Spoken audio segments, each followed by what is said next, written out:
All right, guys, we're live. Welcome to Beastly Thoughts with Beastly Gamer, BriarRabbit, and we got two special guests tonight. We got GetPunk99 and Yeah. COD-Made Player. GetPunk99, what kind of YouTube channels do you do? What kind of YouTube videos do you do? I do like sniping edits and commentaries on Call of Duty, Battlefield, and probably starting some Minecraft. Oh, that's a popular one. I also saw that you are doing a Let's Play of... I always forget the name of this game, even though I love it so much. Uncharted. That's right. I love that game. I've been watching that so far. COD-Made Player, what kind of videos do you guys do? I put out content and commentary of Call of Duty Ghosts, Battlefield 4, then I'm thinking about starting some Assassin's Creed Black Flag. I don't know too much about that yet, and I want to start a new series, Let's Play, and try to do a dual comm with my fiance, see how that works out. That sounds good. Brett, what have you been up to? It's always good with your fiance, man. I've been really enjoying a little bit of everything. I've been PSP gaming, 3DS gaming, PS3 gaming, and PS4 gaming. Battlefield 4 works, guys. That's a PSA, a public service announcement. Battlefield 4 Team Deathmatch actually works, and it's a hell of a game. I think if it came out initially, running the way it runs now, everybody would be enjoying it. I know a lot of people got turned off from it, but God, it's a hell of an experience. It feels so different from Call of Duty to me. It's like if you're in the mood for that kind of game, a little slower pace, it's very detail-oriented the way you play, and it's just such a different. They contrast each other so much. They're both great games. I'm enjoying the hell out of both of them. We did our second episode last night of Beauty and the Beast, me and my wife, and we talked about a little bit of everything. Talked about movies, video games, some reviews, and we did answers to the questions that were posted by my subscribers in the comments section. So we had a hell of a good time. I also been putting up a little bit of video game related news because last week was kind of a drought for me. So I took my Friday night and Saturday morning and went nuts on it with all my subscribers. But man, I've been having a great time. What have you been up to, BriarRabbit? All sorts of stuff. I was listening to you last week talking about how Battlefield 4 was fixed, so I've been jumping on the PS4 version of that, and I'm having a pretty good time. It definitely is more reliable than it has been in the past. I'm not getting dropped out of games. I'm not experiencing crashes, and it's easier to join into games. I will say it's a lot harder to aim in that game than it is in COD. I wonder if that's because it was really designed for a mouse and keyboard. It just seems the characters can be so far away, and your guns are not as accurate as you're used to in COD. So it may be a learning experience for me. It may be that the game was really designed for the PC. I'm not sure, but I'm getting used to it. I'm having a good time. I've been playing a lot of Domination on that, which works a little differently than what I'm used to with Domination in Call of Duty, but it's a lot more fun, I think. Well, one thing I got to say about that, see, I'm not a big gun guy in real life. Mm-hmm. So I don't know if this more of a sword guy, are you? Yeah, just a little bit. I do own some handguns, but I don't go out and shoot often. I feel like if I pull it out, I want to use it. But I don't know if Battlefield 4 is more realistic per se when it comes to the firing mechanic, because I've never used, like, say, for instance, a submachine gun or anything like that. And I don't know if that, the extra vibration you get when you're hitting your targets, it is a little bit harder. But I took that initially as maybe it's a little bit more realistic than the guns that don't have any kickback in Call of Duty. Maybe you guys are gun owners and you shoot a lot. Is that correct, or is Battlefield 4 just a little less reliable when it comes to the aiming mechanic compared to Call of Duty Ghosts? I see it as they're just trying to make it a more realistic game. They're just trying to make it a step forward as to get you as close to the true combat, realistic feeling as you can get in a video game possible. Okay. I would agree with that too. I think it's also the maps are so big. You're often shooting an assault rifle, which feels like about a quarter mile away, and a gun's going to be less accurate that far away, so it's going to be a little harder to hit people. So you really got to burst fire that gun, as opposed to in COD, where pretty much any gun you have, you can kill somebody across the map, by holding down the trigger and just waiting. Okay. Yeah. I just see it as a really good transition. If you want something that's more realistic, you can go for Battlefield 4. If you want a action-packed, close quarters, rushing game, you want to go for COD. Yeah. What do you think, GetPunked? What are your thoughts on Call of Duty Ghosts versus Battlefield 4 as far as the gameplay goes? Like he said, it's like more realistic towards Battlefield. Like with the sniping, you have to aim higher. But for like Call of Duty, it's more fast-paced, So yeah. I think they both have a place, and for me, I feel like a Superman playing Call of Duty. I'm running around murdering people left and right. It's a ton of fun. Battlefield 4, you're much more slower paced. You got to really think about, am I really going to run across the map? Because that might take 3 minutes. Well, let's get one thing clear here, BriarRabbit. When it comes to Call of Duty Ghosts, you are a Superman, okay? Oh, you should probably watch these other guys play. I've been watching Thunder, man. This guy's an animal, but I mean. Thunder 402? Yeah. Yeah, he is. Woo, jeez. I wouldn't dream of playing him, but I'm kind of scared to play you. You know what I mean? Speaking of these shooters, guys, what are your thoughts, especially the new guys, COD Made Player and Get Punked? What are your thoughts on this new game coming to the 360 and PC, Titanfall? I've heard a lot of bad things about it, like the multiplayer 6v6. I think that's going to be a big downfall for a lot of people. They're expecting a little bit bigger. It's kind of a jump back for them, but there's not too much you can do with the mechanics. That he basically said that's cut and dry. That's what they're going to give us. So if people want to buy the game, then they're going to have to accept what they're paying for. Yeah, that's what I heard. It's going to be like 6v6, and I was expecting it was going to be like more like Call of Duty with like more players and a match. There's going to be bots too. I guess there's going to be computer-controlled players running around that'll probably act like cannon fodder, but they do say they'll be somewhat competitive. They'll be able to kill you. But I think it's interesting that they're moving. The multiplayer is also going to be the story. So as you progress through the story, you're going to be playing multiplayer matches, and I think that might be why it's going to be 6v6. So you're not just constantly getting killed. If you're new to Call of Duty and you jump into multiplayer, it's kind of a miserable experience. And if that's the only game you're releasing, then having all the players be out murdering you, you're not going to ever progress through the first level. Yeah. Yeah, well, my thoughts on it are this. I actually made a video on it last night, but my thoughts on it are this, okay? Yeah, there's 6 versus 6. That is the max that they say they're going to release for the game. They say they played with the numbers a little bit. They said they started from 20 and came all the way down to 2 versus 2. Wow. And 6 is actually that sweet spot that they found. Alternately, there's going to be up to 48 players on the map at any given time, meaning 36 non-player characters or bots or cannon fodder. And my biggest issue with this is, here we are, it's 2014. We've seen a lot of AI. We've seen the latest AI. There's been some games that have had fantastic AI, like The Last of Us. We've had games that, the AI will stand there and look at you and just wait for you to blow them up. Mm-hmm.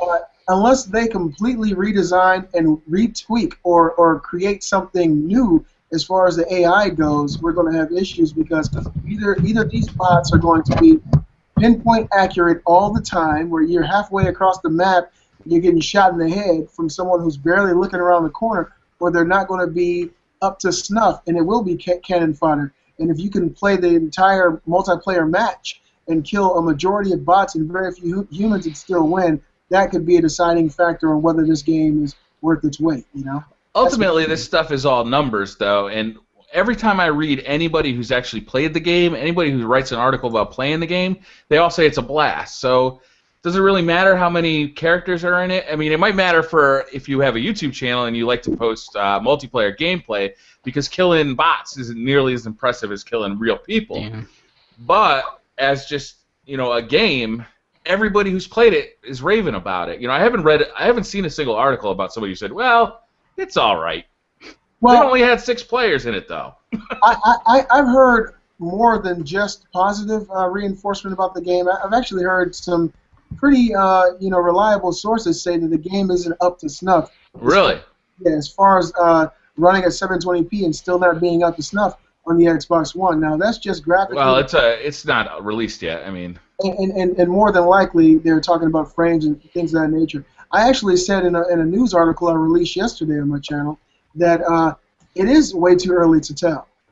It could be one of the best multiplayer experiences you can have with just 6 versus 6. I mean, there's a lot of things you can do. There's a completely new dynamic. They've gone in such a different direction when it comes to this game. You got jetpacks, and I remember when they released those in Halo, I was in heaven, flying around.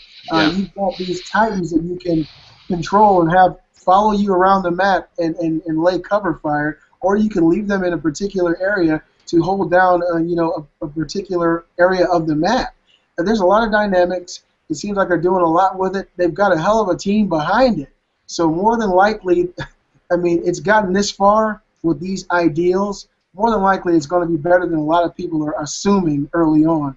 I don't necessarily think that 6 versus 6 is the best number, but if they've done their research and they put all this time into creating this brainstorm of a game, it might be a hell of an experience, and that's probably one of the reasons I'm going to grab me an Xbox One pretty soon.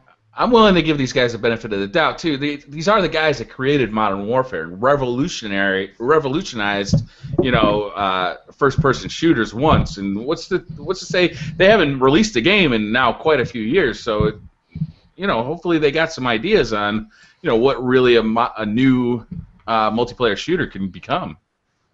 What are you guys' thoughts on this, as far as the potential of this game actually being something that will, knock your socks off? I mean, do you guys have any reservations as far as the 6 versus 6? Is that something that you think COD may player and get pumped? Is that something you think will turn off the consumer potentially before they get their hands on the game, the 6v6, for people who like to create big clans and have all their buddies with them?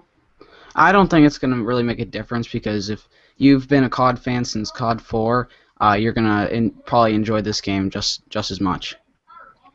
I think basically if they pick up the slack with bots that actually do what they're supposed to, and not too easy to kill or they're too hard to kill, you're like you said, getting shot in the head from halfway across the map too easily. But if they pick up the slack, and I think it will be a very entertaining game, and it'll be enjoyable for everybody, so people not overlook the 6v6 and just enjoy it for what it is, and they'll accept it. Anybody here ever try to play against the bots in Black Ops 1? Yeah. Yeah. Unbelievable. They were like psychic. Yeah, I mean, and they've added this new dynamic as the later generations have come out, that you can actually put the bot's difficulty level right where you want it. Yeah. And so in some ways it works out, in some ways it doesn't. But it's still a dubious thing at best, because you don't know what to expect. I wonder how big this game is going to be on YouTube. A lot of the guys who do like COD commentaries all the time, there's 3 of us here. Yeah. Is this going to be is this a problem that it's going to be 6 versus 6, but most of your kills are going to be bots? Are people even going to want to watch that? I think initially people will want to watch just because Titanfall has got to be the biggest upcoming game of the year. But is it going to have like the long tail that Call of Duty does? Are people going to be looking for tips on how to get better? Are they going to be looking for like beast gameplays? Are they, is that going to be a thing, or is it going to be like doing a let's play of a single player game where you do the single player game and then you move on to the next game? Well, I see it as. Oh, go ahead, Beasley.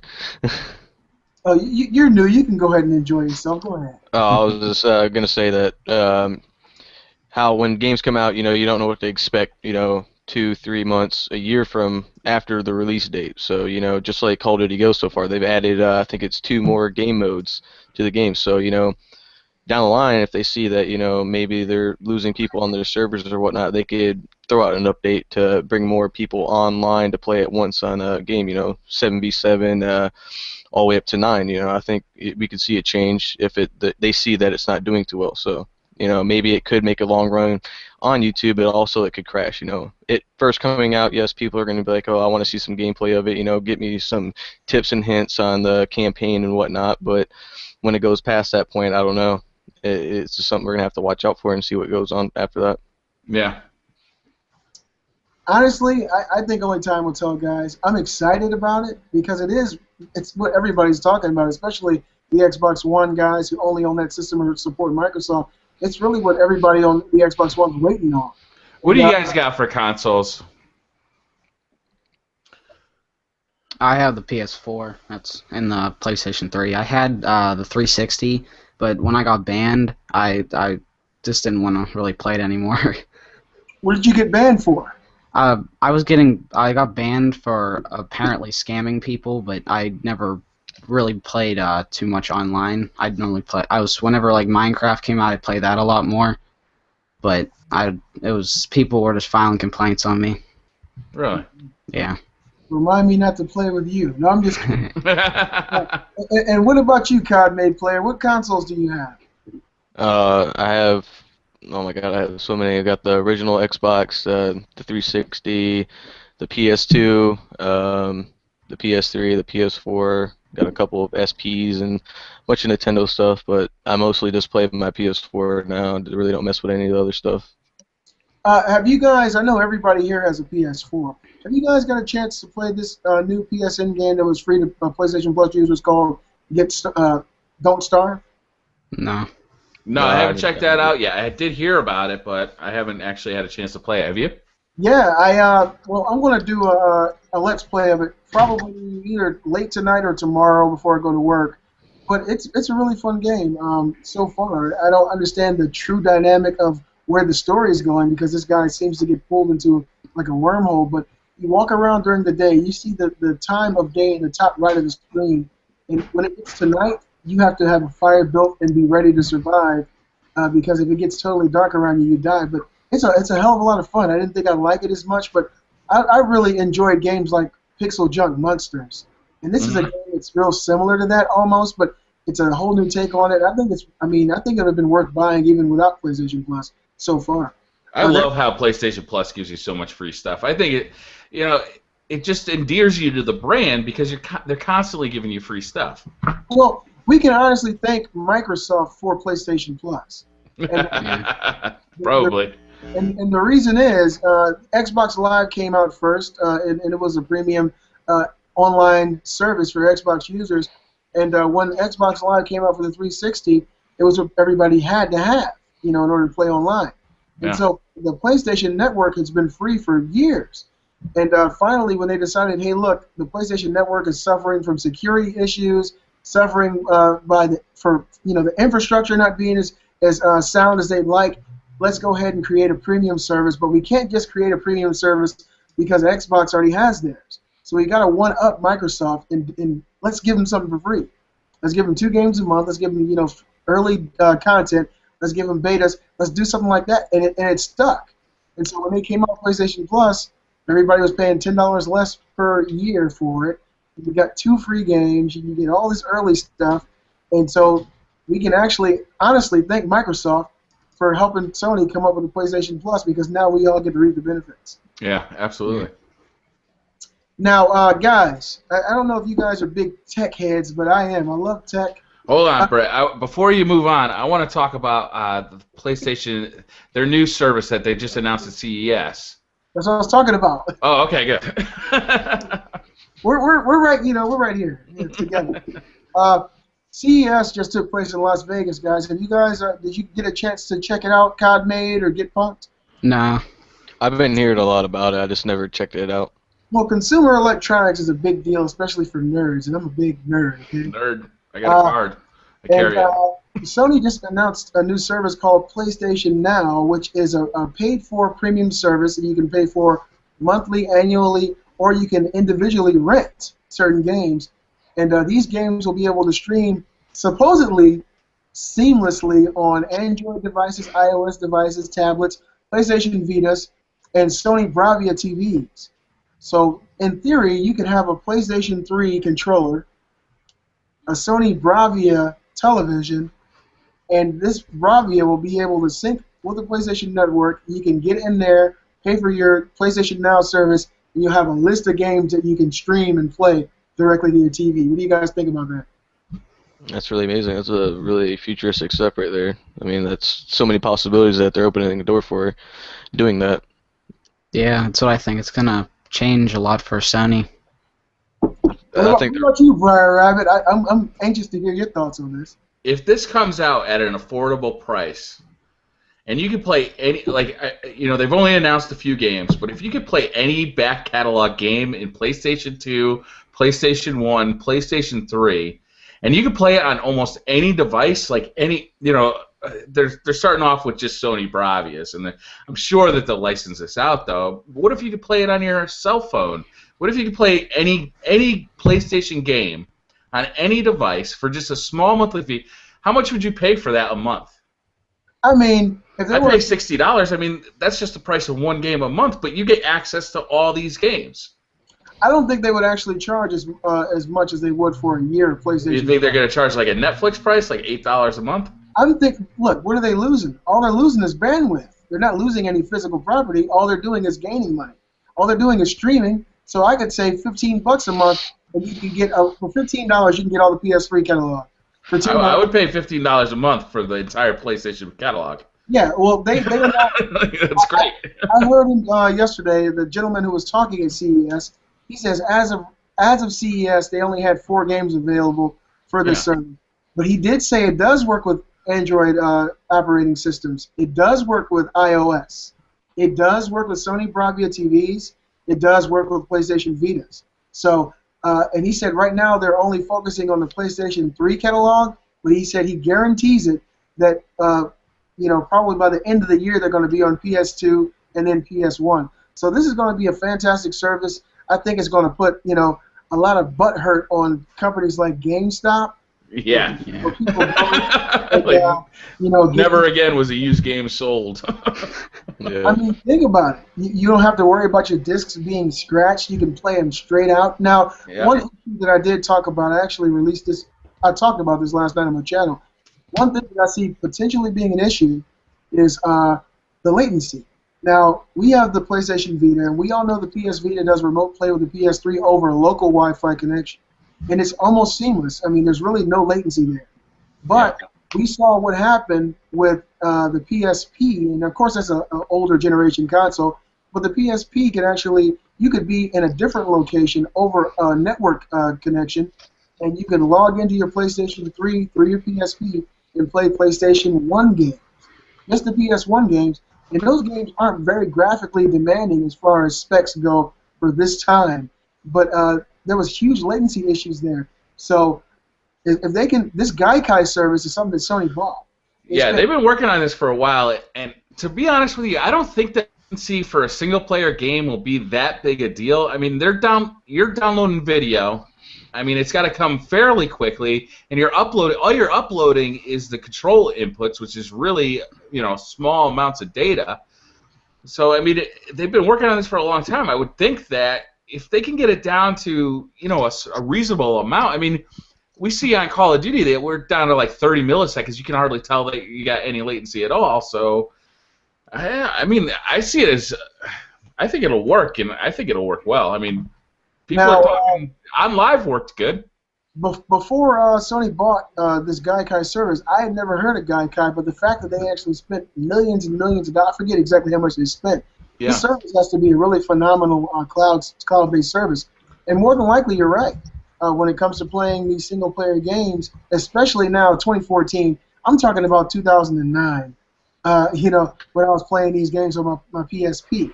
Yeah. So it's been 5 years, and I'm sure, as we all know, technology moves extremely fast. More than likely, once this thing launches and people are able to tap into the PlayStation Network, and also all your trophies and all your information is also going to be linked through PlayStation Now. So even if you don't own the game, you can get your trophies, you can get all your information, you can invite people to games. Personally, I think it's going to be a great, great service. What are you guys thinking about it? Get Punk'd? I want the new blood to let me know what's going on.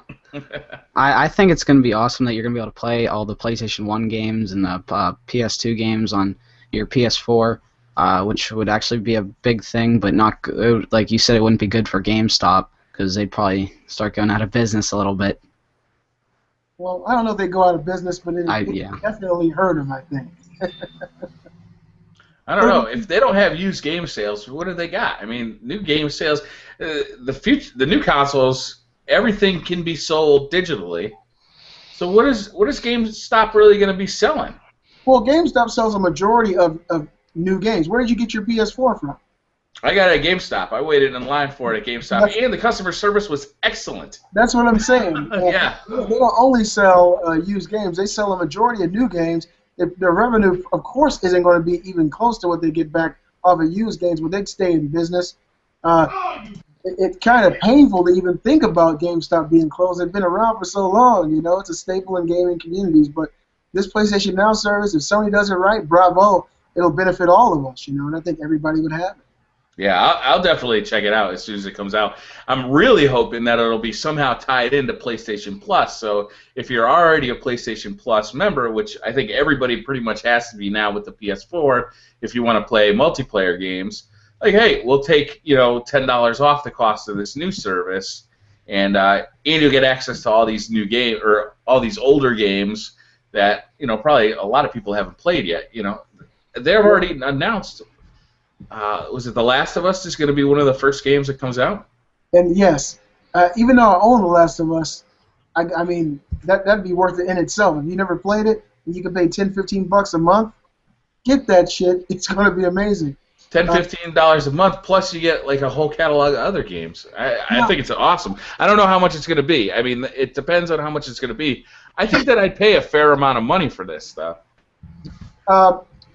I don't even know what Naughty Dog announced. They had an announcement earlier this month. I think it just happened. And I was hoping it was going to be The Last of Us revisited for the PS4 or revamped. But I haven't heard anything. An upgraded version? That'd be great. You know how they're doing this Tomb Raider, definitive edition? Yeah. I think it's something like that for The Last of Us with, higher resolution. They upped the frame rate and added all the DLC. That would be a PS4. Well, I don't even think PS4s at this point really need system sellers. But I think it does. Absolutely. I don't even know what the next game I'm going to buy for my PlayStation 4 is. I'm not really. Honestly, the games I have right now, they're not even in the win. I mean, personally, Call of Duty is okay to me. Battlefield is graphically stunning, but again, it's okay. And Killzone, graphically stunning, boring as hell. I really like the multiplayer, but this game is, especially the single-player campaign was incredibly boring. I fell asleep through it. It makes Battlefield 4 characters look like they're speed skaters. Yeah. It's just very, very slow. When I first saw it, I didn't know how to come at it. It was a beautiful game, and I thought that beauty would resonate in gameplay and story and character development, and none of that really came about. So and right now, I'm only thinking about the future of the PS4. It's like I know that we have all these great IPs for the Sony brand. So I know they're going to be repurposed, and they're going to be coming out for the PS4. So I'm kind of one of these people who's kind of waiting. I'm okay waiting. I'm not in any big rush. Yeah. But for those who don't have any really good games and they want a PS4, honestly, right now there's nothing on it that personally would make me just run out and buy it. Infamous Second Son, is that the new one? Yep.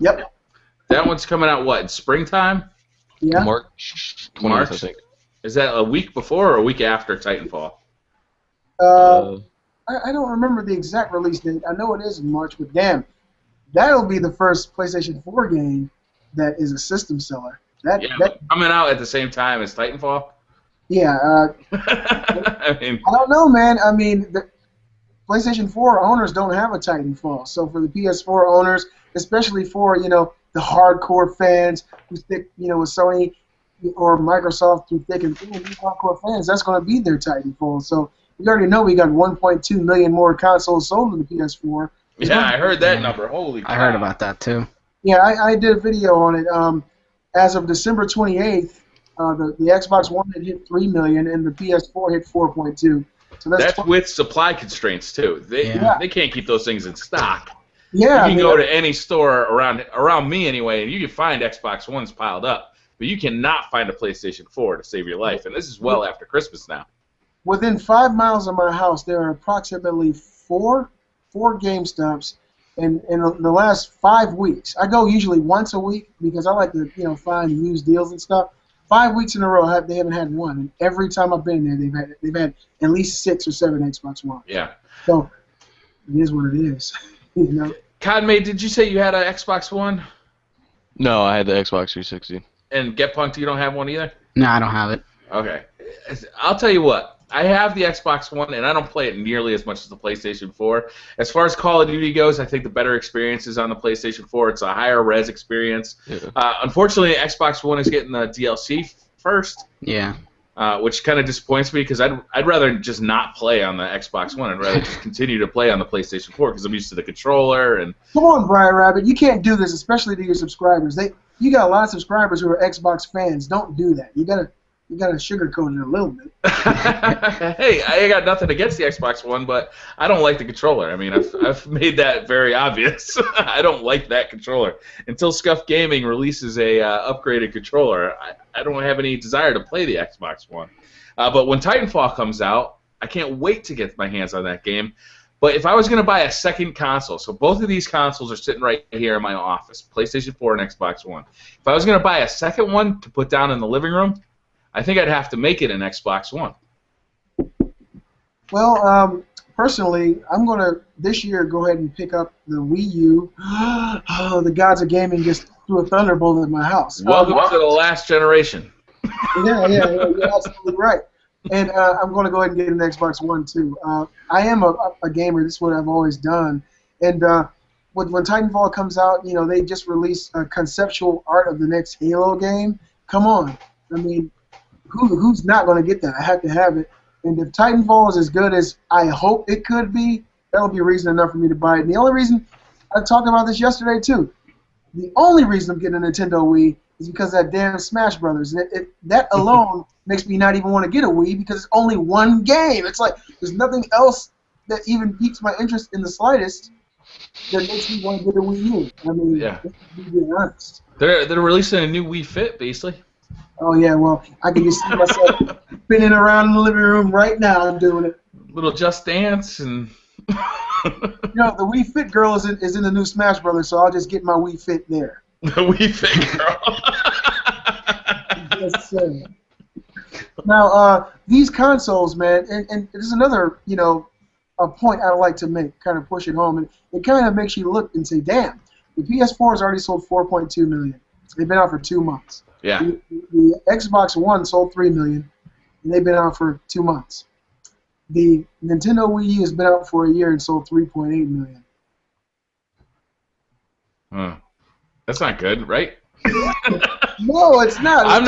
I'm not good at this new math stuff, but it seems like higher would be better. Yeah, well, it's terrible. I mean, you know, 3.8 million isn't bad by any stretch of the imagination. But when you look and you've been out for over a year, and your competition comes out in 2 months, demolishes your year-long install base, it means you're doing something wrong. And for Nintendo in general, you've been doing the same thing for so long and getting the same results. It seems like it would be poignant on someone to at least change the recipe a little bit.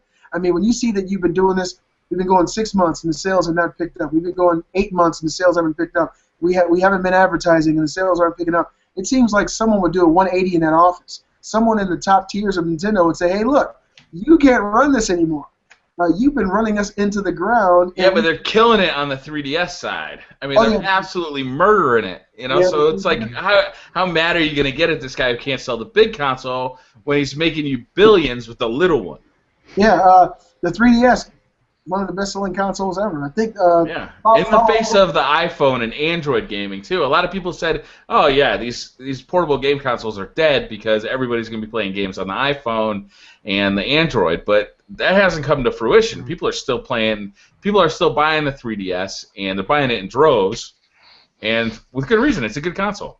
It's a great console. When I first got it, I thought it would just be, you know, more Nintendo DS.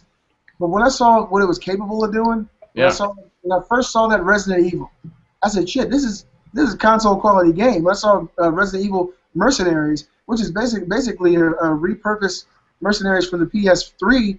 The graphics were like identical, and then when they came out with Revelations, mind blown. I was in GameStop and that game. Have you played that game, BriarRabbit? No, I haven't. Oh, I got 4 copies. I need to send you one of them. The game really, man, it blew my mind. The experience was so great. It's infinitely better than Resident Evil. What was it, 5? Resident Evil 6. It's infinitely better than that in every way. Better story, better character development. It's bigger, you know, and you're on this giant ship, and it was just fantastic. Do you guys, COD Made and Get Funky, do you guys do any mobile playing or handhelds at all? I mean, I'll play if I'm like in the car going somewhere, but that's the only time I'll ever really even play a video game on my iPhone. But you know, they say if you're driving and you're playing games, it's pretty bad for you.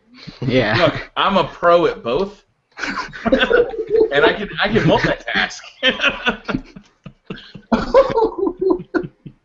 Oh man. What about you, Cod, man? Do you do any handhelds? I play like Grand Theft Auto and Uncharted sometimes on the PSP. Okay. Now I heard you say something in one of your videos, one of your not Grand Theft, your Call of Duty Ghost gameplays, that Yeah. your fiance likes to play Dungeons and Dragons, huh? Oh yeah, she's been like going crazy on that. I mean, she plays more than I do. I mean, I'll be on my console to do some content. I'll play maybe an hour or two. Get off. I look over here, trying to go to sleep and stuff, and she's on it 6+ hours. I'm like, holy crap! And she's like so into it. She's just zoned in. Like, I go to shake her and I try to bug her, and she just gets all mad and leave me the hell alone. And she just goes back to her own little world, and I'm like, oh my god, I want to go to sleep. I saw the video of her. You watching her play while Yeah. she's on a laptop. That was a funny video. My favorite videos almost always include the words, "Oh yeah, this is going on YouTube." No, it's not. Yeah. Yeah, that's She definitely didn't believe me. definitely wife material, man. Good job. You found the future there, Cod, man. Thank you, man. Do you guys do any PC gaming? That's another thing I want to know. I used to do RuneScape a lot, and then my fiance's brother was trying to get me into World of Warcraft. I tried that for a little bit. I just couldn't get into it. Yeah, same here. What about you there, Get Punked? I play a little bit of Battlefield once in a while, but I'm saving up for a better PC so I can play more games. I just bought a new PC. It's actually in I think it's in Lawrenceville, Georgia, coming off UPS ground. Oh, you don't have it yet? You made a video about it, and It took a little bit of time for it to get here, but UPS, they wouldn't let me pick it up Saturday, because they said something about it still not being unpacked at UPS. So I'll get it by the 15th. But I'm really stoked about it. It's much better than the little laptop I got back there. That's an HP G61, and that's just garbage. But this one here is a quad-core. It has a pretty good graphics card, fast processor, 8 gigs of RAM. It has Dr. Dre beats built in, so it's going to be rap music everywhere. But honestly, I'm really looking forward to. I'm kind of a person that does things on a whim, and I was having my lunch break at work. And I was watching some DayZ footage, and I was like, I have to have this damn game. And then when I was looking at the system requirements, it said dual core. As soon as it said dual core, in my head, the words single core flashed in my head. Because of this laptop, and I called Kate. I said, "Hey, babe, I want to go ahead and buy a laptop today." And so I got online and I got it. It's a good laptop, and it's going to be much easier for me to do my encoding and editing of my videos. So it makes everything work, for the best for my YouTube channel. So everything works out pretty good. Yeah, I gotta say, if dual core is what's holding you back on the minimum system requirements, it's definitely time to upgrade. That's my problem. Is it? Yeah. It was $740, so it's money well spent. And after I bought it, you know how it is when you're just about to click the buy button. Yeah. Your finger acts like a snake and it doesn't want to work. I didn't want to spend it, but as soon as I spent it, I was like, man, it's money well spent. But then I kind of reflected and said, damn it, I could have just bought my Xbox One. But then I remembered there's no games on the console that I really want right now. Yeah, a good computer for YouTube, it makes a world of difference. I'm working on a 2010 MacBook Pro that I do all my editing on, and I'm getting married in May, and my first purchase after paying for that wedding is going to be a new computer. I saw your video on that. You were trying to save the money for the wedding. Yeah, not spending so much. Every day you make a decision, like, am I going to buy this McDonald's today, or are we going to have flowers at the wedding? Yeah. How about half of a Big Mac at the wedding? Just eat half of the sandwich. That's right. That's what the wedding food is going to be. Yeah. I'm actually Pabst Blue Ribbon and McDonald's. Yeah. I'm actually on the same laptop now, a 2010 MacBook Pro. So this is what Kate's using. She wants the Mac Pro, man. That's $3,000. Yeah. That's $3,000 like minimum. You can easily make that a $10,000 computer. She went to school for graphic design, so she likes to do little projects and stuff. And she said, babe, income tax time's coming. We're going to buy a new car and stuff. She said, what about the MacBook Pro? And I looked at her like, are you speaking Klingon right now? I mean, and she said, With Babe, I can make Pixar movies. And I'm looking at her and I said, are you going to get Pixar money for it? She just smiled. So we're going to wait a little bit, at least until that thing drops. It's very powerful, though. And Yeah, that thing's a beast. Since the Beast. Good shit. Now, since we're on the topic of video game consoles, there's been, at CES, Valve announced 14 versions. That's a 1 and a 4. 14 versions of the Steam box. What do you guys think about this? That's advanced finger numbers right there. I like that. You know how I do it. I can't believe that the thing is going to range from $500 to $2,000. Who's going to buy the $2,000 Steam box? That's what I want to know. Crazy. Who's going to? Yeah. The $2,000. Like, why not just buy a PC at that point? You know, even at $1,000, why not buy a PC? Not only can you play video games on your $1,000 PC, but you can also do your homework or your email. Like, who's going to buy a $1,000 video game console? Check it out, man. They actually have a $6,000 Steam box that was talked about. Holy crap. I forget who's making it. Crazy. But yeah, it's $6,000. It has a very high-powered PC in it.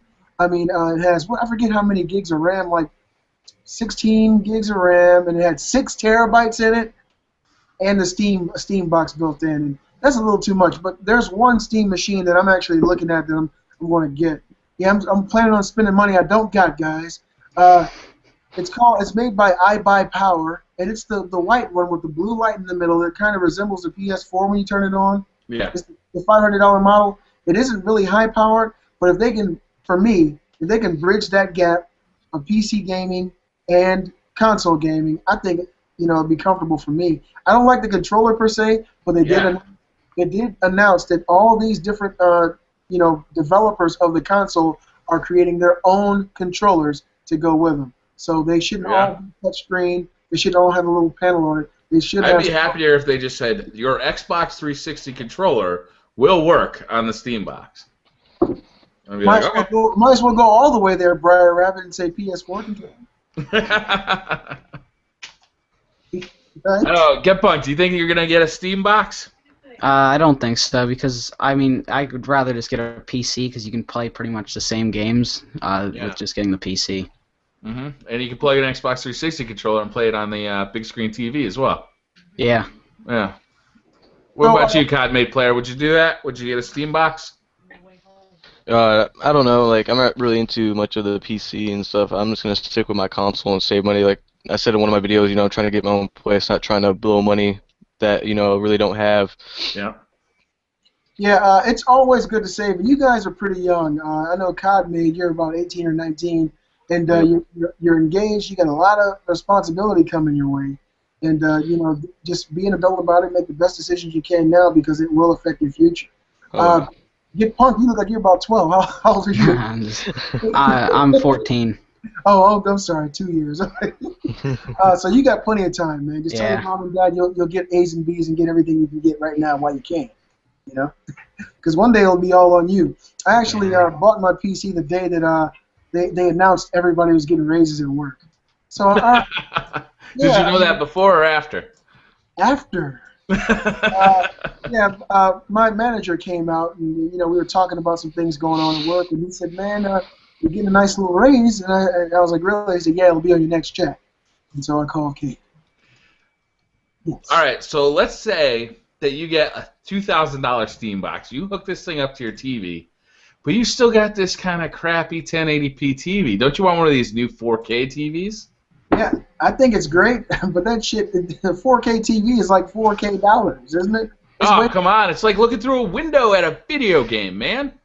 That's what it means. I'll take a Super Nintendo and sit it outside my window and look at it. You know how crazy that thing is?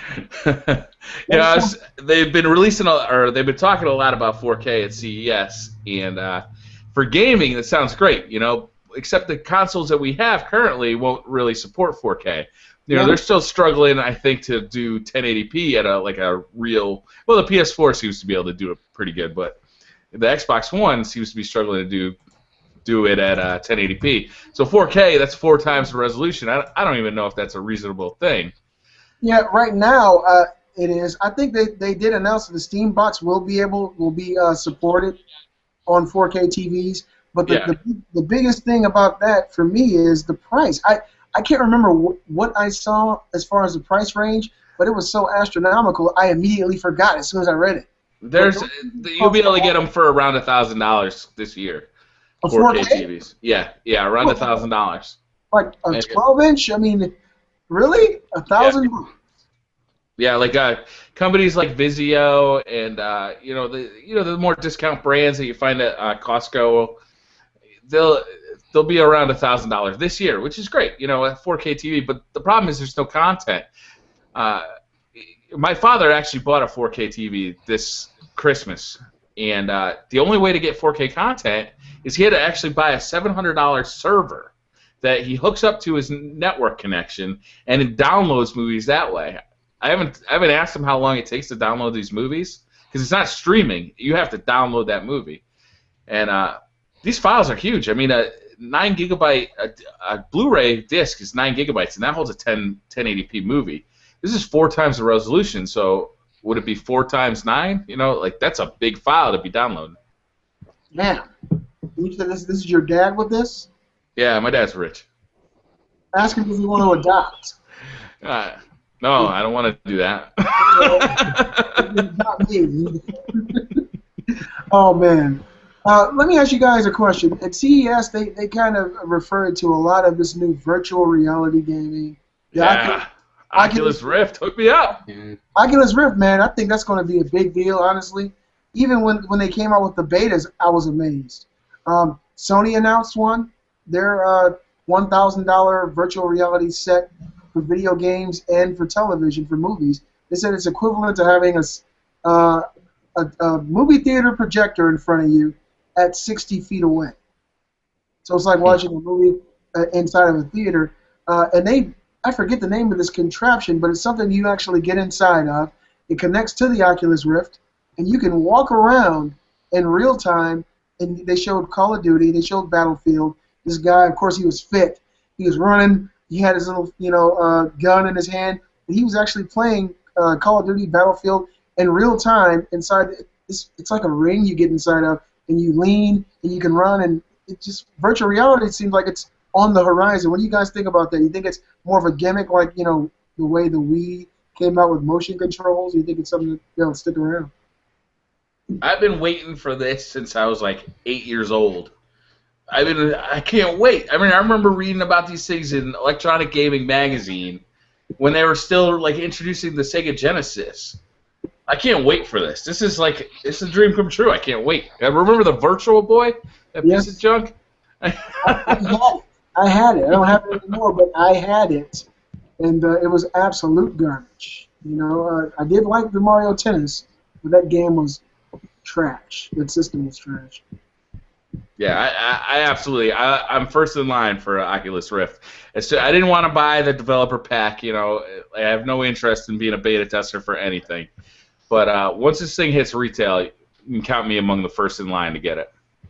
Now, I got a question, especially for the new guys, Get Punked and Cotton Made Player. Have you guys ever played Tomb Raider? I haven't. I think I've played one of them. No, I'm not talking about the original. I'm talking about the one that came out in 2013. Oh, no, I haven't played that one. Okay, because it's being repurposed for the PS4, and I'm just curious as the consensus of the masses. Do you think it's going to sell big, BriarRabbit? No. I mean, it already came out for the PS3. I think it'll sell okay, but anybody who's super interested in it got it last year for the PS3. And they're saying graphically, it's for the PS4 is actually better than the PC version. I saw the PC version compared to the PS3 and the Xbox 360 version. It was night and day. Yeah, so, most people aren't going to buy the same game twice, though. Oh, I don't know. I've gotten quite a few PlayStation Classics on my PS3 that I mean, I guess to each his own, maybe. Yeah, that's true. Yeah, but it's not going to sell. It's not going to sell as much as it did the first time around. Beyond Two Souls. Speaking of sales, you guys remember the game Beyond Two Souls starring Willem Dafoe? William Dafoe and all I can think is Juno. You guys know. Yeah, the girl from Juno. Yeah. Ellen Page. Thanks, babe. Ellen Page. That game sold 1 million copies, man. which is big numbers for a game that everybody, it got mixed reviews, and it's being reported on now that it sold 1 million copies of the game, and that was a PS3 exclusive, and I think it was a great game. I thought personally it should have been up there, mentioned in Game of the Year. Did you guys ever get a chance to play that? COD made and get punked? Nah, I watched a live stream of it, but I never got it. Now, let me ask you guys a question, because you guys are new to Beastly Thoughts, and we always would, hope that you guys will stick around and come back and chat with us as many times as you want in the future. What kind of games are you guys looking forward to? What is the future of gaming for you? What are you guys really looking forward to in 2014 for these new consoles, or for any consoles?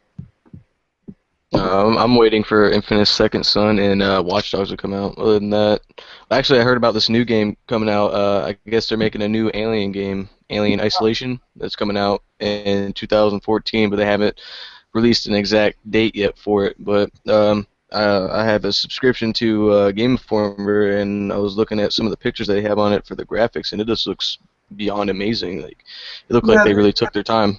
This new Alien game, they're going in the direction of, God, I can't remember the PC game that came out that was really scary in 2012.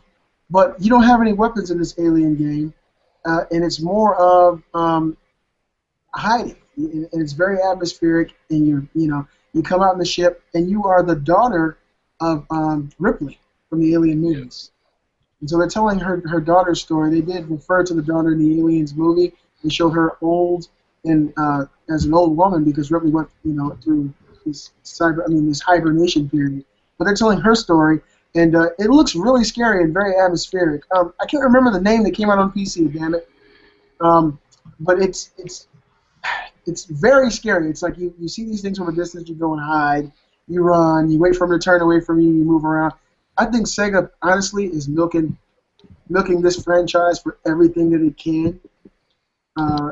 But of course, you can't get worse than Colonial Marine, so more fun. Oh, yeah, you can. That game is, man, Colonial Marines is in a class all by itself. It wasn't the worst game of the year, but it was definitely up there, BriarRabbit. Yeah. I don't know. I predict that the new Aliens game, much like every other Aliens game, will be junk. How do you make a good game out of that franchise? I mean, I understand why you'd want to, but I don't understand how you make good gameplay out of that. You have to fight things that are like unfightable. Like the only way to beat them in the movies has been to outsmart them. So how do you make gameplay out of that? I don't want to run and hide all the time. That's not fun gameplay. Yeah, I think they're bringing in the people that more like strategy type games. I think that's what it is. Like a real-time strategy game? No, it's not like that. No, for sure it's not. There are casual gamers, there's people who like horror games. I like horror games. I think DayZ is one of the best games I've ever seen, honestly. Now, me and BriarRabbit, we're 180 on this idea. But I like the idea of DayZ. I like the human mechanic of the game. I think it's creepy to be out in this situation with zombies everywhere. I think it's even more scary to have the human interaction. And you see these guys, robbing each other politely. Yeah. It hasn't really been polite. There's this guy. They actually talked about him on a few websites. That's been he'll get you at gunpoint. He'll handcuff you and he'll put you in a cell with 2 or 3 other people. He's done the same thing to. He has a group of about 5 people with him. What they'll do is they'll strip you of everything you got, all your valuables, water, food, and they'll give you 10 seconds to run before they move. Then they come out and hunt you. I mean, that dynamic alone makes me really, really anxious to play this game. What do you guys think about DayZ now? BriarRabbit said in the last episode... You just sold me on it. Get out of here. That would be nice, though. I mean, there's a lot of stuff that you can do in the game, and to me, it's a really nice draw. Like I said before, zombies have always been one of my favorite subjects as far as horror goes. If they can get this thing up and running right now, it's in the alpha stage, so it's very, very early. But they talked about getting it on the PS4. That's where they want to go with it. If they can get this thing on a console and graphically upgrade it and have all the patches that need to be done, I think it'll be probably one of the biggest selling games ever, personally. What do you guys think about the game Division coming out in 2014? I'm not familiar with it. You mean the one that just got pushed back? You don't know about The Division, BriarRabbit? No, I missed this one. I never heard of it. It's made by Ubisoft, the one of creators of Assassin's Creed. It's called Tom Clancy's The Division, and they came out with a 7-minute trailer for it back around E3, and the graphics are truly next gen, man. When I say that you think it's the real world, you really would. It's third person, right? COD player. Yeah. It's not first person. It's third person, but I think you're in what, New York? I'm pretty sure it's New York. Yeah, you're located in New York. That's where it takes place at. And this is post after some kind of calamity has hit the United States. It looks like after a war has broken out, and it's very desolate and derelict, and you're fighting. World structure. It's a Tom Clancy game, but the graphics look really good. It looks as good as Watch Dogs, if not better. But it just got pushed back, so that's more reasons to be slightly depressed. It hasn't been confirmed, but I think it did get pushed back. So what have you guys been hearing in the gaming community? What's been going on in the gaming world? Because I don't know shit.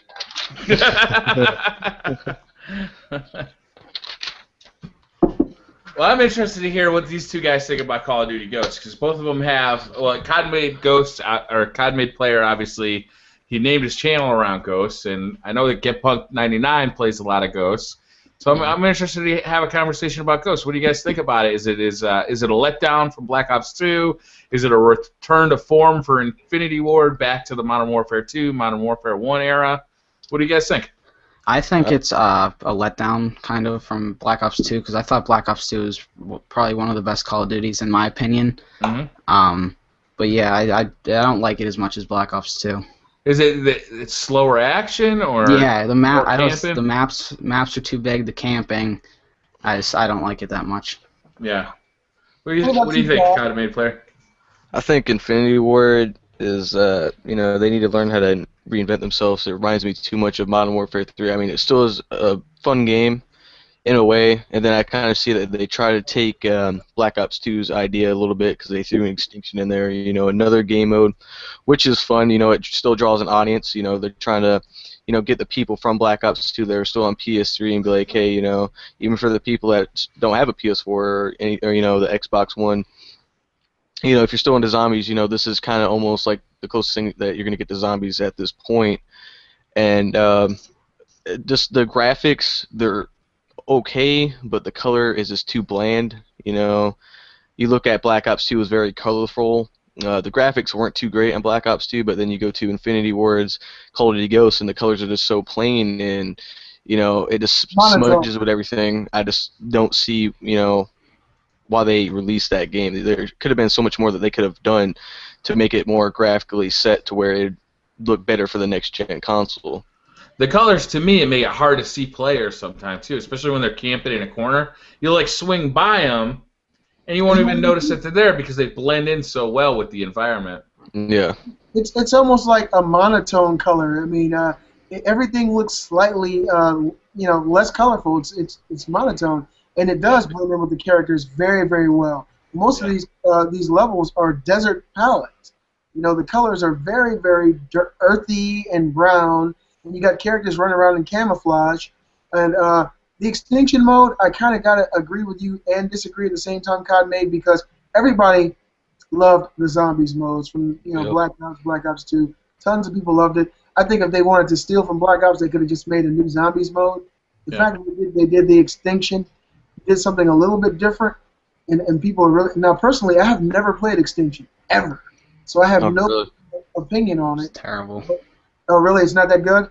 No. It's alright. It all depends on it's not unlimited like Zombies was. It's just certain stages. And for me, Zombies was fun, but playing for almost 4 hours straight and just doing the same thing, running circles. Extinction's kind of like more fast-paced. You got to get to the next destination. You just don't sit around running a circle, training, and all that. You actually want to try to escape and finish your task in Extinction. So it's more of a task set game other than Zombies, where you could just basically just run around, grab ammo, and just keep training zombies. That sounds better to me. Yeah. Yeah, for some people it is better. I mean, you got a task and then you can actually finish it, Yeah. and that's basically it. Have you guys given any, have you guys tried the infected mode? And if you have, what are your thoughts I on have. I think it's really fun. The new infected mode, I think they kind of messed up a little bit. Well, maybe for some people, maybe other people not. They gave the infected grenades and stuff. That's They in used a to way just that'll have help. knives, right? Yeah, I used to have knives, and now certain game modes infected. It depends on what map you're on. I mean, they got grenades and stuff now. Um, the people that aren't infected, you can get dual-wield pistols and a riot You shield, so it just know, makes it harder for both sides in a way. You well, can get killed easy, or you can survive easily. You well, know. I gotta say on that, I agree with you that the original was actually the best one when you had just the shotgun and the knife. Yeah. It made it more frantic. You felt, like you had less help. Then they introduced these other modes. These modes you actually vote on before you go in. It'll have the little 3-letter name of what type of infected mode you go into. But they got one where you start off with a sniper, and you have 2 pistols. I don't like that because I'm not a big sniper guy. They got another one where you have the riot shield and 2 pistols. And when you have the riot shield, the infected opponents actually have grenades. And so, which changes the dynamic on some of the levels because usually there's always one singular camp spot that a majority of the survivors go to. So if you got the grenade, then they can't really do it. They changed it up. You can't really fault them for it because you still can. A majority of the people inside of any party or any room can still choose what type of infected match they're going to go to. I think a lot of people really screw that up because they only see the level and they don't see what type of infected mode they're going to. And that was just my cheery thoughts. I haven't actually checked out the infected mode yet. Maybe I should check that out. Sounds like fun. I've basically only played like standard, team deathmatch and free for alls. Blitz I've liked a lot. Actually, Blitz is cool. But I play a lot of free for all. Yeah, I'll get on and see BriarRabbit free for all. Yep. I don't have to worry about teammates or nomination flags. Just if it moves, kill it. Simple. Now, you don't do too much team deathmatch, though, do you, BriarRabbit? Occasionally I'll play a little team deathmatch, but again, it's like, I hate getting like 25 kills and 4 deaths and losing a match because like 6 kids on the team or 3 kids on the team went like 3 and 18. It's like, what's the fun of that, Totally understandable. Now, BriarRabbit, I want to get your thoughts now because I kind of talked about it briefly, but I see that now you're playing Battlefield 4. Yeah. Are you going to be transitioning? No, I don't think so. I kind of alluded to this earlier. Is for me, Call of Duty, it's like being Superman. It's like being Rambo or the newer, crappier Die Hard movies where like the guy's a Superman. Battlefield 4 is like being the original Die Hard guy. The original John McClane, which is a better movie, but not as much fun really for me. I want to get on for 15, 20 minutes and feel like I am king of the world. In Battlefield 4, I feel like a scrub. I walk at like a human pace. That's no fun. I want to fly across the ground like in Call of Duty. Yeah. I actually, I honestly agree with you. You have to put in more effort to be Superman in Battlefield 4 for sure. Yeah. And Call of Duty, I'm better than most people. I honestly believe that. I'm better than a lot of people, but I'm not on your level, so I'm not Superman yet. I just got the tattoo. Have you guys ever played a game called Slender? No. That sounds so familiar. It was big on YouTube for a while with all the screaming videos. I like watching the people freak out. Yeah. Yeah. Slender is a game that came out in 2012, and it came out for PC. And graphically, it wasn't really that impressive, but it was okay. It was a game that was created. It was free. And what it entails is you walk around the woods and through little houses, derelict places, and you find pages. There's 8 pages to find, okay? And as you find these pages, each time you pick up one, you hear like a thud or a loud crash in the soundtrack of the game. And the closer you get to getting the 8 pages, this man called Slender Man, he starts to appear out of nowhere, okay?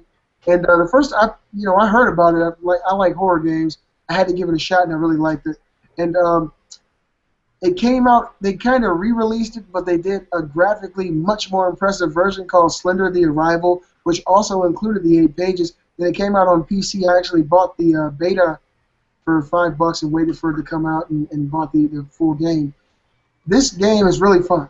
The one that came out later, The Arrival, actually has a real story. You walk around and you find parts of the story and information throughout a huge map. The graphics are really lush and gorgeous. And yeah, this guy is really scary. Like if you look out in the distance, you might see him standing by a tree, and you'll turn to run away from him. But as you run, you see him over in the distance over here looking at you. And the closer he gets to you, if he gets too close to you, it's game over. And basically that's it. All you got is a flashlight. They just announced that this game is coming to PS3 and Xbox 360 first quarter of 2014, and I'm just super excited about this. Yeah, you like this game, huh? Man, yeah, I mean, I like things that are different, man. Yeah, sure. I like stuff that's going to give me a different experience. I don't think I ever saw The Arrival. That's which. Yeah. All I saw was the original one, and it looked pretty basic. It was fun to watch, like kind of the reaction videos, but it never really looked like something that I was super interested in. I haven't seen The Arrival though, so maybe it would be. The Arrival is graphically on par with a pretty decent, like I'd say, PS3 or Xbox 360 game. It looks really good. If you have a really nice PC, like I was playing on the HP G61, guys. Okay, so that's like a computer from '75. 2 megabytes weigh 50 pounds. But yeah, the graphics of Slender the Arrival are really nice. For those viewers who have never seen the game or don't know much about it, I tell you, maybe check it out on YouTube. Watch some of the Slender the Arrival footage. It looks really fun. I can't spoil anything about it, but it adds a whole new dynamic compared to the original. And plus, the original's in there, but they've redone it graphically, so I think it's great. I think it's going to be a big seller for the PS3 and the Xbox. When's that coming out? First quarter. First quarter this year? Yep. Between now and March. So, I mean, I'm definitely going to have that and do some footage of it. Yeah. They have a version of that game on the Google Play Store. Really? Yeah. For Android? Yep. My fiance used to play it all the time. I had that. Yeah, I had it. It was Slender. I think they called it Slender Man. Yeah, I think so. It's the same kind of thing, the loud music and stuff. And of course, on the Google Play Store, the graphics were shit, but it was still, the same kind of mechanic. Pretty fun. I just don't like playing games on my phone. To me, it's just can't do it. What about like these new controllers that they're starting to release for phones? They look like Xbox 360 or PlayStation controllers. You think you'd start using something like that? If I really wanted to get into something like that, usually if a game was on the Android or iOS and it's a good game, I'll just play it on my phone because I got too many handhelds around here to be buying controllers for my phone. Yeah, but the nice thing about the phone is it's already with you. It's always in your pocket. You don't have to think about bringing a PS Vita or a DS with you, although I guess you got to bring the controller with you.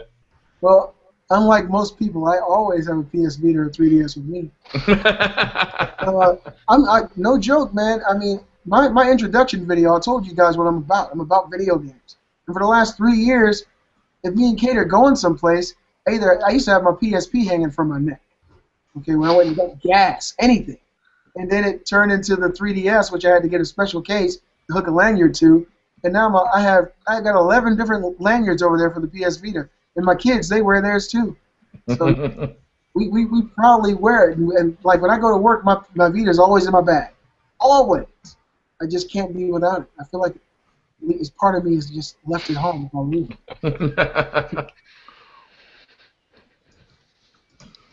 What do you guys think is going to be as far as 2014, guys? 2014 is here.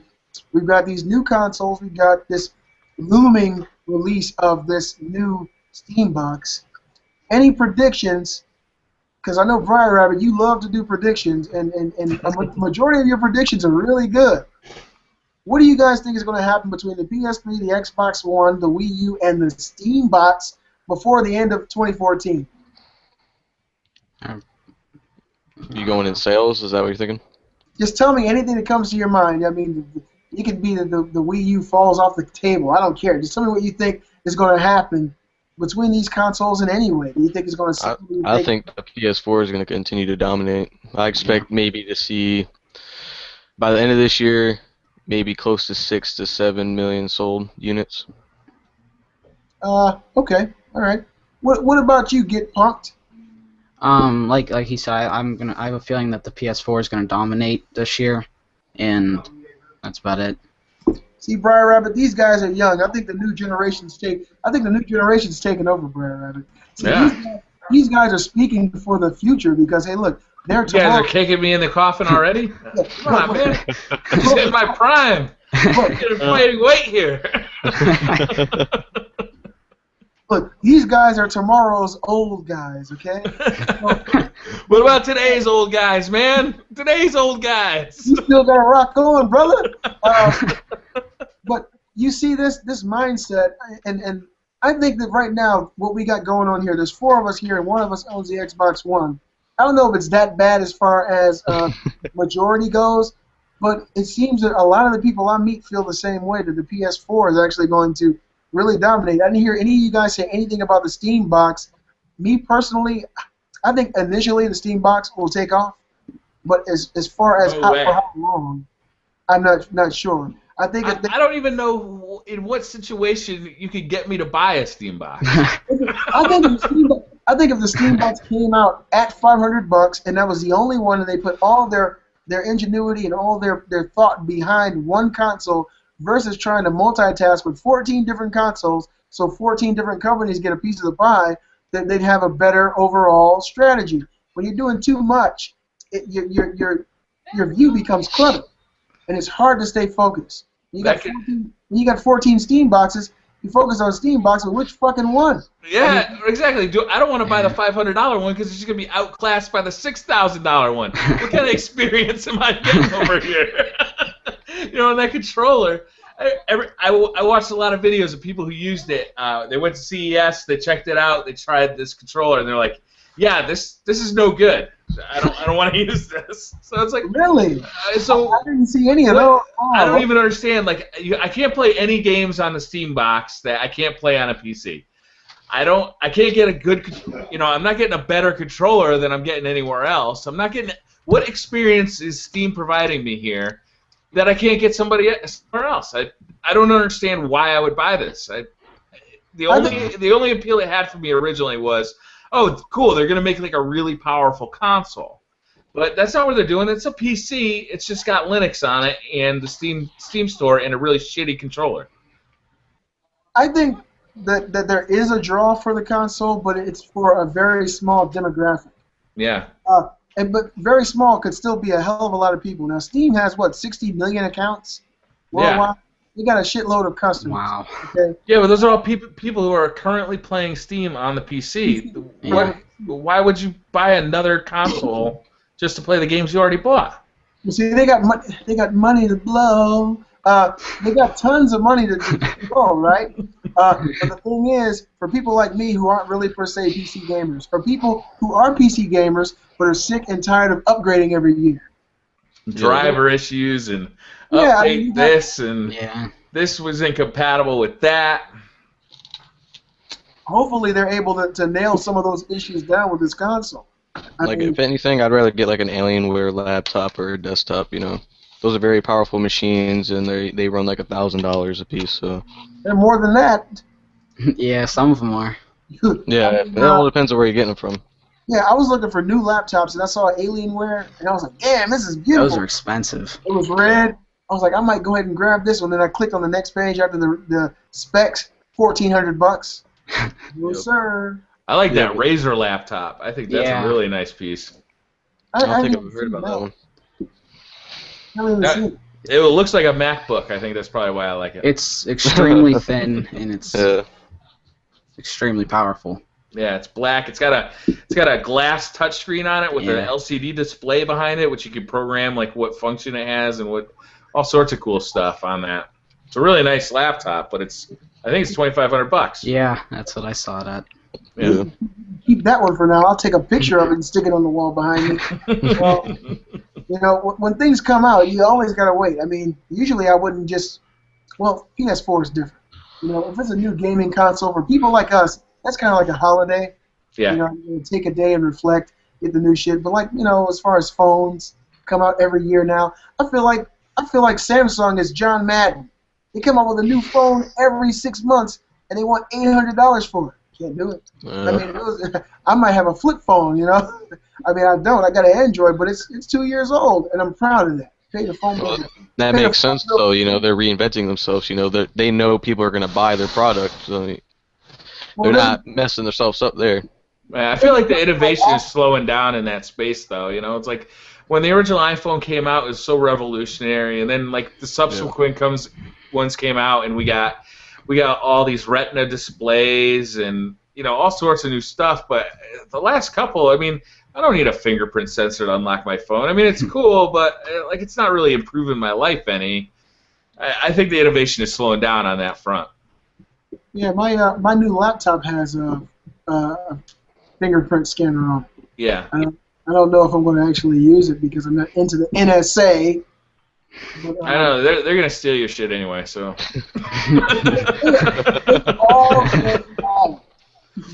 They already have it, man. Yeah. But did you guys see that Razer desktop that they were showing off at CES? I heard about it. Yeah. Oh my God, it's modular, right? So basically, all it is like a vertical stick that you plug in. Like this is the plug-in for your RAM, and this is the plug-in for your CPU, and this is the plug-in for your hard drive. And on this side, you plug in, your power supply. And then any of these things go out of date, and you just unplug it from the outside and plug in the new one. It's like, and it's super cool looking. Like, I really can't stand PCs because Windows drives me absolutely crazy. And, I just don't want to deal with driver issues and all that stuff. It's like not what I want to do in my spare time. When I was a kid, I had more time for it, and that was fine. It was almost an enjoyable hobby. But now it's like the little bit of time that I have for gaming, I do not want to spend it troubleshooting why I can't get Battlefield 4 to load. I just don't want it. But this one was cool. Wow. I'm reading this article, guys, on GameStop.com, and it says, to everyone's dismay, GameStop wants to work with Sony to sell PlayStation Now? What the hell? What are they going to sell, like gift cards? I don't know, but, I mean, of course they got bigwigs in every company who are, nickeling and diming and coming up with any way possible to make any money. It says, retailer says it looks forward to working with Sony to find a way to sell PlayStation Now memberships to customers in the store. GameStop wants to work with Sony to sell PlayStation Now memberships in store. A senior public relations director for Grapevine, Texas company told GameStop today. That's like they sell like Minecraft though at GameStop too. You go there, you buy an empty box, and then you download Minecraft on Xbox 360. I'm sure it's the same thing. Or you can buy an Xbox Live card or a 12-month membership, or you can buy digital downloads at stores. Check but you're this still out. actually buying the thing through the PlayStation Network. This is how you know that PlayStation Now is really going to at least have some kind of adverse effect on GameStop. Now, GameStop is worth $600 million in its digital business alone. But immediately after Sony announced the PlayStation Now during CES 14, GameStop shares plummeted more than 9%. Wow. 9%. Wow. I really like my local GameStop. The people that work there are really friendly. They're very helpful. I talked in a couple of videos about how good my experience was for standing in line to get the Xbox One and the PlayStation 4. So I really like my local GameStop. But company-wide, they have policies that are like anti-consumer and anti-gamer. Like all this, like they're constantly pushing these things that you don't want, like these, warranties on discs and stuff like that, and they're constantly trying to do that stuff, and basically they're a brick-and-mortar store that is going to just die away because everything they're selling is going to go digital. It's like Strawberries or Sam Goody. There's going to be no place for it. You don't buy CDs anymore because everything is available on the internet. So the end game is going to be more than likely that it's going to be Blockbuster all over again. Oh yeah, that's a sad state of affairs right there. Hey man, I still got my Blockbuster card. That's right, I'm old.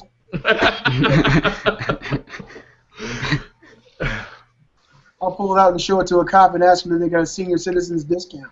I still remember when Blockbuster was like the cool thing, right? Like the local mom and stop video store. Oh man, look at all these videos Blockbuster has. It's crazy. They actually still have a place down the street called Video 2C that was around back when Hollywood Video was around. It was around when Blockbuster was around, and they're still doing business. Good. I think that the people who are still getting movies from there don't have a computer because they have no idea. They're still renting VHSs out. Yeah, I mean, look, back when I'm a child of the '80s. Okay, back when Blockbuster was really big. I remember when Blockbuster first started. Yeah. My dad, we go inside there every night, every single night. After Dad got off work, we go inside Blockbuster and we would just browse with Dad. He'd be checking out these movies. Yeah. I remember when Netflix first was announced. I remember this. When it was first announced, the internet wasn't really big like it is now. It was, a very small demographic of people who had access to the internet. And I remember downloading the MP3 was like magic, just one song. You were like, oh, this can't be real. Back in like 96, 97, I wanted to rip a CD to my computer so that I could listen to it whenever I wanted. I didn't have to put the CD into the drive. I had a 750 megabyte hard drive in that computer, and the CD wouldn't fit. Oh my God! Man, yeah, we're old guys. I mean, you guys enjoy your youth. One day you'll be telling these young guys about what it was like to have a PS3. That's right. Back in my day, we had to put a disc in the PS4.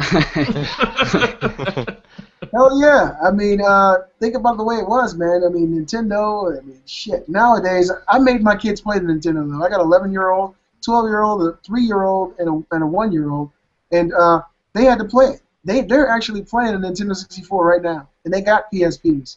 They got PS3. They got all this stuff. But I want them to kind of remember where we came from. So you guys make sure your kids play PS3 games. Do they like those old games, Beastly? Do they actually have fun playing like the old like Super Nintendo games and NES games? Or are they just like, this game is kind of cool for the first 10 minutes, but the story is garbage and the graphics look like hell? Like, what do you guys think about that? You younger guys, like, do you guys ever go back and play, games from before you were born? Like, is that even I'd go back and play my PlayStation 1 that my dad gave me.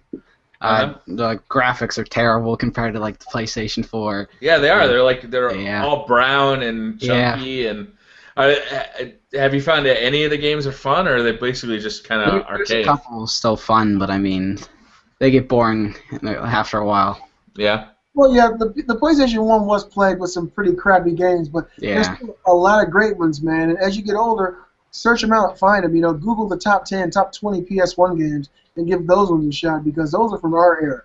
Me and Brian. I don't know though. I mean, I think nostalgia accounts for a lot of that, right? A lot of those play mechanics are completely out of date. The graphics are certainly out of date. The controllers are out of date. The PlayStation didn't even originally ship with dual thumbsticks.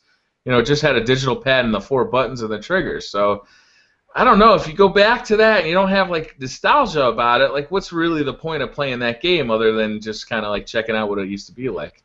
I guess I'm just really fortunate that I got so much nostalgia. I mean, that really is it. I think I'd trade places not to have the nostalgia but be 20 years younger. Me too. If I was 20 years older, I'd be as old as you, Get Punked. Man, that just broke my day. And my brother turned 21 today. Now, and that's my baby brother. Damn it! I'm really getting old, man. Yeah, there's 7 of us, and the youngest one turned 21 today. There's 7 Beastlies? Well, my little brother. All right, check this out, okay? My 24-year-old brother, he turned 24 November 6th. His name is Isaiah Chapman. He's a world-known fighter, okay? He fights for Bellator and NAAFS. His name is Isaiah the Beast Chapman. It's my biological brother, and he lives up in Akron. I actually got him hired at the job I worked there before I moved here. But he's the only other beast in the family, and I think he's 18-2. He got another fight coming up soon. He's really good. He's a MMA guy, jiu-jitsu and Muay Thai and stuff. That's the only other beast, but the rest of them kind of look like beasts. 18-2. That seems like a good record. That's better than my record was in high school. Yeah, he was a state champ wrestler up there, and he We worked together. We all worked at the same place. Me, him, and Kate. When I first met her, and he really got into training. He told me back then he wanted to actually become a professional fighter, and he fought as an amateur for 2 years, undefeated. No, he lost one. One as an amateur, and he lost one as a pro. But he makes big bucks now fighting every couple of months. But That's great. He loves it, and his heart was broken when Anderson Silva's leg was broken. That was nasty. Did you guys see that? Yeah, I saw. I think I saw it. Yeah. Oh man, that was gross. That was nasty. Yeah, I mean, see, now you guys get an opportunity to mesh the current time with back in the day when it comes to Anderson Silva, because you see Anderson Silva, the Spider, going in there fighting, but at the same time you get to watch an episode from Gumby. Kicked that guy and his leg just bent all the way around, didn't it? If you kick him any harder, I think his leg would have spun around and tied a knot on itself. I literally have nightmares like that. Jeez, that was with Gumby. Yeah. So now you guys know about Gumby. Go back and watch. All right, Beasley, I know that you have to. You got a birthday party to get to tonight. You want to wrap it up? I don't have any more news. Is there anything that you guys want to cover? How about COD Player and Get Punk? You guys share your YouTube information with some of the viewers so they can swing by and check you guys out. Yeah, my YouTube channel is GetPunk99 if you guys want to come check me out. I upload almost every day, so yeah. I've watched some of his when you were doing more of the montages. I really enjoyed those montages. Yeah, I'm working on really one. Good. For, Are you really? For 1,000 subs. How much work does that take to do one of those? It takes a lot of work. It's because you have to sync the shots with the song. It takes a couple hours. I think that's my favorite part actually, is that when the beats hit and the shot hits or the scene changes. I think that's really cool. I like those a lot. Well, I'm definitely going to sub to you today. Get Punk99. I want to see some of those montages. Now, swing by the DC Gamer channel and hit that subscription, man. And make sure you tell all your subscribers about this new show we got going on. We'd love to have you guys back with us next week. We're going to try to keep this thing synced on Sundays at 6, and we'll get this whole bottom bar filled up with guests if we can. Codbait, what have you been up to? What are you doing on YouTube right now? Not much, man. Just posting at least 2 to 3 videos of either Battlefield 4 or Call of Duty Ghosts today. I either do Domination, custom class series, doing some Let's Plays, hopefully maybe doing some Assassin's Creed gameplay here soon. So if you guys want to check me out, look up COD Player on YouTube.com and make sure to like, comment, and subscribe, and let me know what you guys want to see. All right. Like, comment, and subscribe. I like it. Do we need to say that anymore? Like, well, you know what? I feel like it's like a reminder. Like it's like my mother reminded me to. It's like my mother reminded me to clean my room or something. Though. Like, don't forget, like, comment, and subscribe, or you'd be in big trouble. Every one of my videos now that goes up, you can actually subscribe at the end of the video, right? But it becomes a part of your spiel or your speech almost. It's like Kate, when she goes to work every day for Apple, one of the first things she has to say within 1 minute is this for business, personal, or pleasure? And if she does it, then they'll come down on her, right? My business is pleasure. You know what I'm saying? Was that you who called BriarRabbit? You shouldn't have given me your phone number. I mean, it's really on you. He likes you, so it's not even a problem. We had a really, really great time talking today. I really enjoyed myself. I hope you viewers got a chance to learn something new and learn something about some of the other guys who are doing these YouTube channels. I'm the Beastly Gamer, and I really thank you guys for swinging by. I gotta say it: like, comment, favorite, and subscribe, guys. All right, guys, I'm gonna end the broadcast. Oh, and one thing I want to say. Okay. Real quick before you end it. Some people watching this are probably seeing my face, and they're like, Beastly Gamer's eyes look a little bit different today. It's because I got these contacts here. I don't know if you guys can really see them, but they're red contacts from Naruto. I see it, yeah. Yeah, they're I don't know. You look stoned to me. Hey, come on now. I'm just high on life.